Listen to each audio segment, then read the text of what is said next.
자, 오늘 우리 주식시장을 기선 제압할 수 있을 그럴 이슈를 찾아보도록 하겠습니다. 두 분의 전문가 모시고 이야기 나눠보겠습니다. 레몬리서치의 김민수 대표, 하나금융투자의 한민재 팀장 나오셨습니다. 어서 오십시오. 안녕하세요.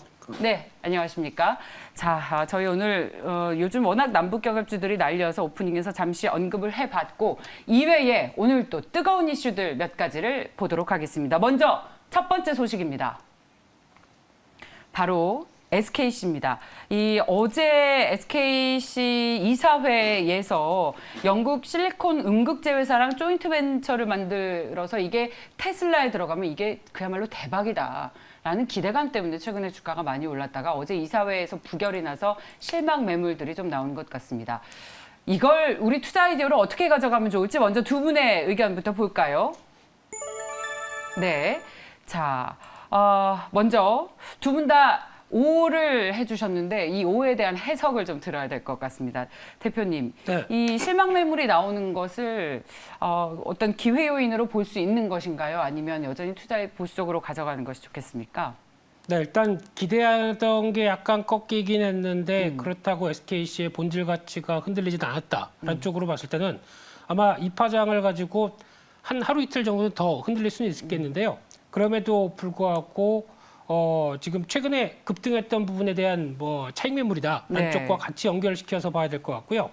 그렇게 되면 이제 SKC가 지금 며칠 전부터 보여줬던 야심찬 계획이 2050년까지 30조 원에 다다르는 모빌리티 종합 소재로 가겠다. 이 얘기가 가장 중요한데 지금 SKC 시총이 한 7조 원대 되죠. 예. 2050년이면 그때까지 주식할지 모르겠는데 그 정도까지 한 5배 이상 가치를 끌어올리겠다라고 얘기하는 부분들이 일단 시장에서 좀 먹혔지만은 일단 제동이 걸렸습니다. 이사회 쪽에서 이번에 넥시온이라고 하는 영국 쪽이죠. 영국의 그룹과 이 실리콘 음극재 관련된 합작 법인을 만들겠다라는 쪽에 제동이 걸렸는데 그러면 지금 장기 전망을 그리는 게 지금은 동박이죠. 그런데 추가로 음극재, 양극재 쪽을 다 노리는 쪽에서 하나의 좀 약간 어긋난 모습들이 나온다라고 하게 되면 이제 장기로 30조 원대 가는 건 약간 흔들리나요? 근데 지금 이 부분이 왜 실리콘 음극재 관련된 쪽에 관심이 높으냐라고 하게 되면 이 부분이 보강이 돼야 급속 충전이 가능합니다. 급속 충전에 꼭 필요한 부분들이긴 한데 이 부분이 약간 흔들리게 되면은 다른 쪽의 변화를 좀 더 가져가겠죠. 그래서 독자적으로 움직이든가 또 다른 변화를 끌어가는 쪽으로는 생각을 할 수 있을 것 같은데 그냥 차익 매물인 것 같습니다. 네. 그래서 아마 지금 추세적인 안쪽까지 다시 들어온다라고 하게 되면 약 한 16만 5천 원 정도까지도 한 17만 원대 밑에서는 다시 한번 또 기회가 오지 않을까라는 관점 쪽에서 그 정도의 단기 눌림 목적을 한번 찾아보는 게 더 맞지 않나라는 관점 쪽에서 여전히 추세는 꺾이지 않았다라는 쪽에 무게를 두고 싶습니다. 그 테슬라에 들어가는 그야말로 조인트 벤처에 대한 기대감으로 올랐었던 것인데 이게 일단 어제 사라졌습니다. 기대감이. 그럼에도 불구하고 추세는 살아있다. 말 그대로 기대감이죠. 이게 실리콘 음극재를 개발해서 테슬라로 들어간다라고 테슬라가 오케이 받아주겠다고 했나요? 그냥 저희끼리 생각했던 그냥 기대감이죠. 네. 이 부분 때문에 올랐던 부분들이 다시 훼손이다라고 하게 되면 결국에는 다시 지금 최근에 이어지고 있는 동박 관련된 모멘텀 꺾이겠느냐라는 쪽으로 바라보겠는데 이쪽은 최근에 수출 동향을 보게 되면 여전히 견실하죠. 그런 쪽으로 봤을 때는 큰 흐름들은 변화가 없는데 기대감 때문에 움직였던 부분들은 약간 좀 훼손된다라는 쪽은 생각을 해야 될 것 같고요. 그러면 다시 추세 안쪽 쪽에서 어떤 저점을 찾는 것도 또 하나의 숙제가 아닌가 싶습니다. 그래서 이 SKC 때문인지 모르겠는데 동박 관련 주식들이 오늘 일제히 다 하락하고 있습니다. 그동안 많이 올랐긴 했습니다만 떨어지는 어떤 빌미를 제공한 것 같습니다. 시장에서. 어제 일진머티리얼즈도 그 정도로 단기적으로 빠르게 움직였다라고 하게 되면 좀 조정 좀 나와야 사지 않을까 싶었는데 또 지금 분위기라고 하게 되면 다시 한번 또 차익 매물을 준다고 봐야 되겠죠. 네. 자, 오늘도 10%의 하락세가 나오고 있습니다. 자, SKC. 이 정도면 SKC가 커지는 걸 SK홀딩스에서 경계하는 게 아닌가라는 생각까지 드는 굉장히 좀 안타까운 이슈였어요. 만약에 부결이 안 됐다면 20만 원 선에서 지금 뭐 거의 50만 원까지도 갈 수 있는 소식이 아니겠냐라는 기대감이 굉장히 컸었던 만큼 아쉽습니다. 자, 우리 팀장님께서는 어떻게 해석하십니까? 네, 일단은 오늘 발표가 나왔죠. 뭐 앞에서 잘 말씀을 해주셨는데 일단은 이번 이사에서 부결이 됐습니다. 근데 다음 이사에서 다시 한번 논의를 해가지고 재검토를 하겠다라고 했었는데 이제 양극재나 음극재 같은 경우에 어쨌든 신규 사업이다 보니까 새로 투자를 하게 되면은 뭐 다른 회사를 인수를 하거나 이렇게 지금 회사에서 추진을 하는 뭐 조인트 벤처를 통해서 합작법인을 또 설립을 해야 됩니다. 근데 지금 SKC에서 원하는 방향 같은 경우에는 이번에 추진했다가 부결은 됐지만 그래도 글로벌사와 지금 합작법인을 추진을 하는 그런 안을 계속 좀 밀고 있는 것 같습니다. 그래서 지금 이번에 넥시온 같은 경우에 부결이 됐지만 다음 이사에서 다시 잘 될 수 있는 그런 부분도 있고요. 그리고 만약에 다른 합작사를 이제 다른 글로벌사와 이제 협력이 돼가지고 다른 회사랑 또 할 수도 있는 상황입니다. 그래서 SKC가 로드맵을 어쨌든 밝혔습니다. 굉장히 약간 어떻게 보면 잔치처럼 좀 이렇게 발표를 했기 때문에 그에 걸맞는 이제 움직임이 나올 거라고 생각을 하고 있습니다. 근데 다만 일단 오늘 부결이 나왔었던 소식 때문에 한 10%, 11%까지 빠졌었던 그런 부분들을 좀 감안을 했을 때 뭐 약간의 우려가 나올 수도 있는데 저는 예. 이거는 큰 우려는 아니라고 생각을 하고 있습니다. 이게 왜냐면은 27일에 그런 이제 발표를 했었는데 뭐 기업까지 30조까지 끌어올리겠다라는 그런 부분을 발표를 했었는데 지금 딱 그 수준까지 내려온 상황이라고 보시면 될 것 같습니다. 그래서 그러니까 기대감이 선반영됐었던 그런 부분들이 이제 조정이 왔다 정도로 생각을 하고 있고요. 뭐 추후에 이제 움직임에 따라서 다시 저희가 원하는 그림대로 우상향 곡선을 그려나갈 수 있는 그런 부분들이 분명히 나올 수가 있습니다. 그리고 이번에 음극재 관련해 가지고 이렇게 좀 약간 부결되고 안 좋은 소식들이 있었지만 이제 추후에 나오는 그런 소식들을 좀 기대를 해보고요. 그리고 좀 약간 양극재 쪽이 많이 기대가 되고 있습니다. 양극재 같은 경우에 아직 회사가 컨택이 안 된 그런 모습인데 뭐 다들 아시는 것처럼 양극재 시장 같은 경우에는 국내 증시에서는 굉장히 또 뜨거운 그런 섹터다 보니까 뭐 관련해서 양극재까지 같이 이제 글로벌 합작사가 추진이 된다고 하면은 뭐 관련해서 역시나 다시 한번 기대감 받아갈 수 있는 그런 부분이라고 보시면 될 것 같고요.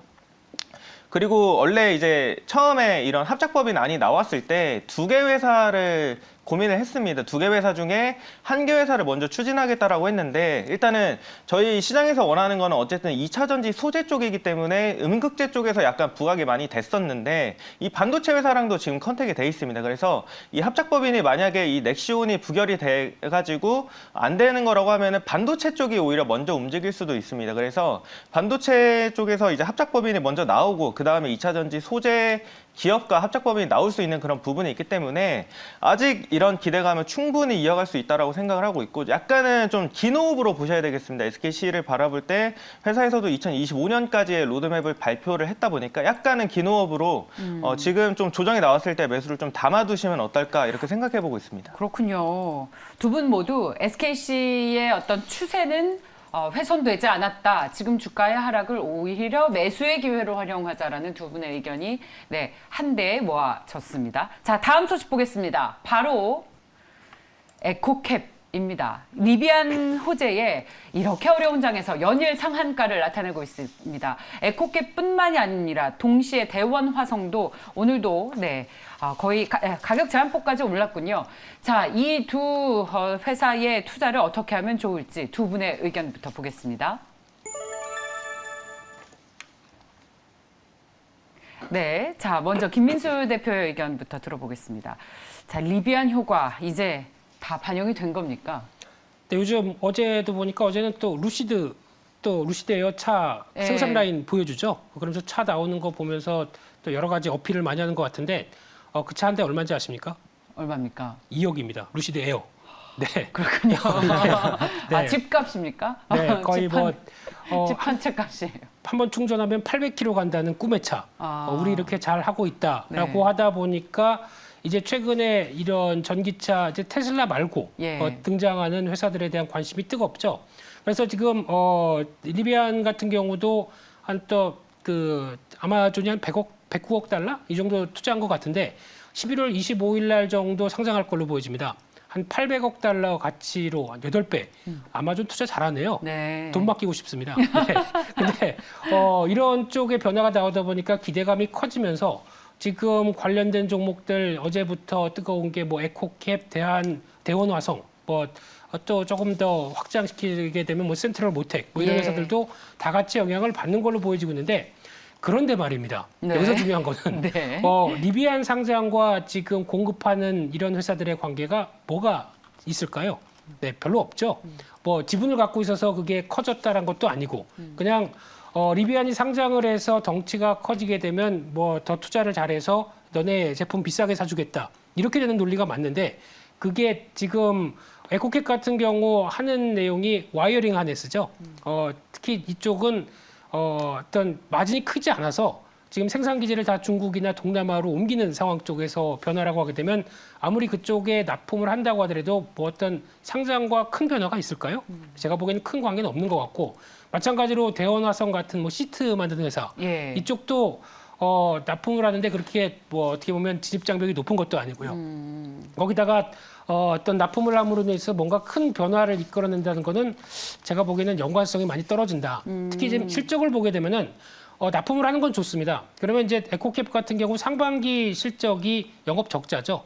아직 왜 적자일까요? 이렇게 좋은데 납품을 하는데 그러면은 3분기 정도쯤에 강한 실적 변화가 나오지 않는다고 하게 되면 지금 시총이 800억대에서 이제 1000억대가 넘어가는 걸로 보여지고 있는데 이 정도 부분까지 보게 되면 조금 다시 생각해 볼 필요가 있지 않나라는 쪽에서 어차피 상한가니까 못 삽니다. 네. 그런 관점 쪽에서 이를 해석을 어떤 시세만 보느냐 아니면 예. 실제적인 흐름들을 확인하느냐는 좀 다른 문제가 아닐까 생각이 예. 들고 있고요.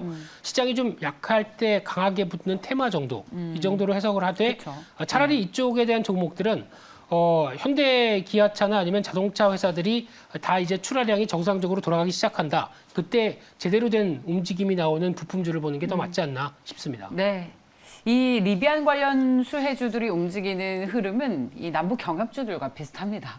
네. 진짜 경협의 수혜를 받는 것이 아니라 기대감으로 테마가 형성되듯이 실질적인 수혜가 아닌 만큼 이제 투자에 좀 유의하는 게 좋겠다라는 말로 정리해도 되겠습니까, 대표님? 빙고십니다. 네, 팀장님 어떠세요? 네, 저도 앞에서 대표님께서 말씀해주신 부분을 충분히 공감을 하고 있고, 다들 이제 뭐 실적 가지고 사실은 이 회사를 투자를 하는 부분은 아닌 것 같습니다. 네.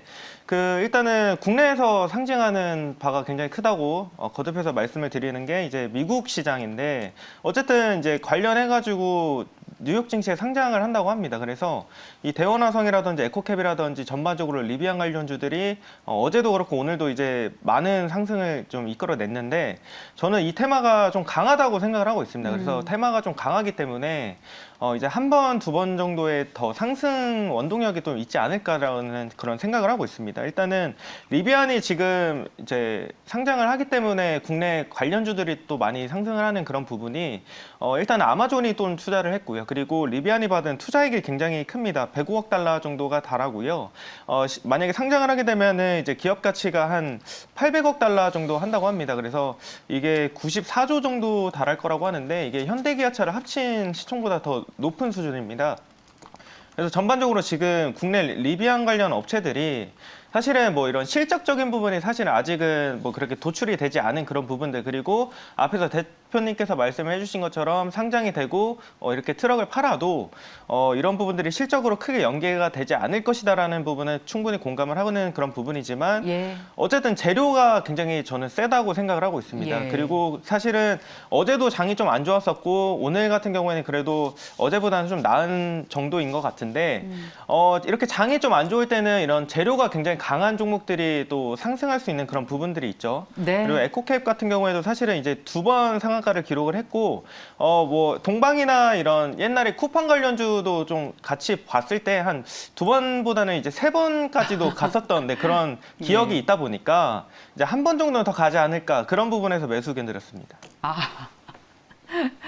쿠팡 미국 상장 때요? 예.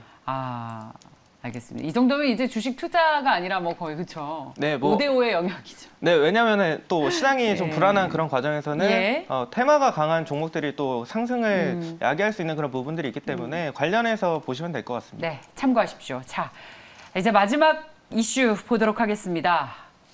하이브, SM, 우리 엔터 주식이 완전히 달라졌습니다.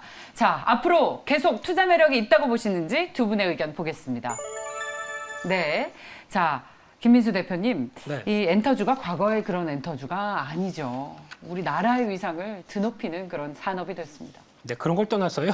네, 뭐 국뽕이라고 그러죠. 네, 국뽕, 애국심. 네.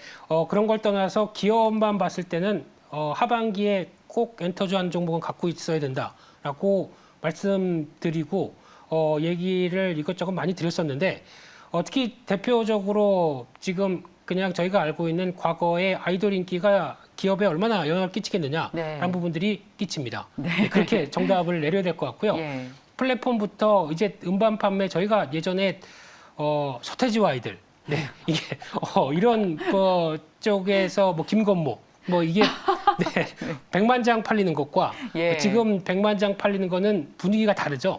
그렇죠. 네, 그때 그야말로 원소스 멀티 유저가 돼서. 그렇죠. 예. 근데 지금 이번에 뭐 이제 단적으로 스트레이키즈라든가 NCT 드림 같은 경우도 앨범 판매가 130만 장은 훌쩍 넘어갑니다. 근데 솔직히 과거 저희 기준으로 봤을 때 그 정도까지 이 친구들이 인기가 있나라고 모르겠지만 해외 쪽에서 이런 쪽에 팬덤이 발현되면서 앨범 판매와 함께 또 이제 이어지는 게 콘서트 쪽이죠. 그렇죠. 콘서트도 온라인 콘서트와 오프라인 콘서트는 분명히 다릅니다. 온라인 콘서트는 어떤 비용이 많이 줄다 보니까 가성비가 높죠. 하지만 티켓 값을 비싸게 못 받습니다. 근데 오프라인 콘서트는 이제 만약에 뭐 5만 원짜리 산다고 하더라도 내가 좋아하는 오빠 저 뒤에서 점으로 보입니다. 네, 이걸 보느냐 아니면 50만 원, 100만 원을 주고 가까이 가서 보느냐 이건 또 차이가 있는 거죠. 네. 하지만 비용들 상당히 많이 들지만 이 볼륨 자체가 훨씬 커지기 때문에 그럼요. 네, 오프라인 콘서트에 대한 네. 기대감은 높은 게 사실이고요. 무조건 이런- 현장에서 오빠의 숨결을 함께 같은 공간에서 느끼는 거. 그게 콘서트의 묘미죠. 죄송한데 저는 투둥인데요. 예, 트와이스도 조만간 앨범 저 그 얘기였어요. 투둥이라고 뭐 예, 팬클럽을 그렇군요. 네, 그렇게 사나 화이팅. 네. 그래서 이런 흐름으로 봤을 때 앞으로의 또 이번에 하반 9월달 이후부터 이제 새로운 앨범 나오는 아이돌도 많다 보니까 이런 분위기까지 연결되게 되면은 충분히 앞으로 실적들 특히 하이브 같은 경우만 본다고 하더라도 3분기 실적이 2분기 주춤했던 것보다 거의 3배 이상 나올 걸로 보여집니다. 그렇다고 하게 되면 당연히 기대감이 높아지는 국면이라고 봐야 될 것 같고요. 그런 측면에서 조금 작은 종목은 YG 플러스 보고 있습니다. 이쪽은 YG 엔터에 이어지고 있는 이제 음반 유통을 판매를 하는데 이번에 리사가 큰일 했죠. 라리사. 예, 들어보셨죠, 이 노래? 네. 네. 이쪽과 죄송합니다. 아이돌 쭉 연결을 시켜서 네. 죄송한데 예. 음반 판매량만 보게 되면 당연히 YG 플러스 실적 좋을 것 같습니다. 예. 한번 관심 있게 봐야 될 것 같습니다. YG 엔터를 가장 그 대표 수혜주로 꼽고 계시는군요. 네. 팬심입니까? 아니면 냉정한 투자 어떤 전략입니까? 네, 불핑에는 제니죠. 제니포레버입니다. 네. 네, 저희 그 시청자분들께서 송골매 세대가 아니신가? 라는 의견이 올라왔습니다. 자, 엔터는 하반기로 갈수록 더욱 투자 매력이 높다. 포트폴리오에 하나쯤은 반드시 가지고 있어야 된다라는 의견을 주셨고요. 한민재 팀장은 어떻습니까? 네, 그 대표님께서 그 투둥이 그리고 이렇게 말씀해 주셨는데 저는 에스파를 좋아합니다. 네. 그래서 SM 엔터가 또 어떨까 이렇게 생각을 해보고 있는데 실제로 에스파가 이제 컴백을 앞두고 있습니다. 그래서 에스파가 지금 뭐 그 브랜드 평판도 굉장히 높은 수준이고 세계에서도 많이 좀 잘 먹히는 걸그룹으로 지금 활동을 잘 하고 있는 상황이기 때문에 뭐 관련해서 에스파가 또 컴백을 한다고 하면은 또 SM 엔터 쪽에 약간의 좀 바람이 불지 않을까 이렇게 생각을 해보고 있고요. NCT 127 같은 경우에도 지금 빌보드 200 차트에서 3위를 기록을 했습니다. 그래서 관련해서 SM도 굉장히 좀 이제 앞으로 시장에서 많이 부각받을 수 있는 그런 부분 모멘텀이 계속 나오고 있다라는 측면이고 SM 같은 경우에는 메타버스를 가장 잘 적용하는 엔터사라고 생각을 하시면 되겠죠. 그래서 뭐 메타버스 시장이 커지는 관련해가지고 또 SM을 같이 보셔도 또 좋겠다라고 생각을 해보고 있습니다. 그리고 뭐 YG 엔터 같은 경우에 대표님께서 또 잘 말씀을 해주셨지만 네. 또 이렇게 뭐 블랙핑크가 이제 컴백을 또 앞두고 있는 그런 상황이고 실제로 뭐 오프라인 콘서트를 이제 진행을 할 수 있는 그런 모멘텀이 또 나오다 보니까 뭐 그런 부분에서 실적에 대한 기대감이 좀 있습니다. 그래서 SM이랑 Y젠터를 좀 같이 보면 어떨까 이렇게 생각을 해보고 있습니다. 네, 자 이게 이 팬클럽 정보인지 투자 전략을 제시해 준 건지. 자 YG 나왔고 SM 나왔으니까 저는 새 아미니까 하이브를 추천하겠습니다. 입맛에 맞게. 네, 자 하반기에 이 위상이 달라진 우리나라의 엔터 주식은 하나쯤은 가지고 있자라는 의견으로 모아보겠습니다. 자, 두 분과 함께 이야기 나눠봤습니다. 레몬리서치의 김민수 대표, 하나금융투자의 한민재 팀장이었습니다. 말씀 고맙습니다. 감사합니다.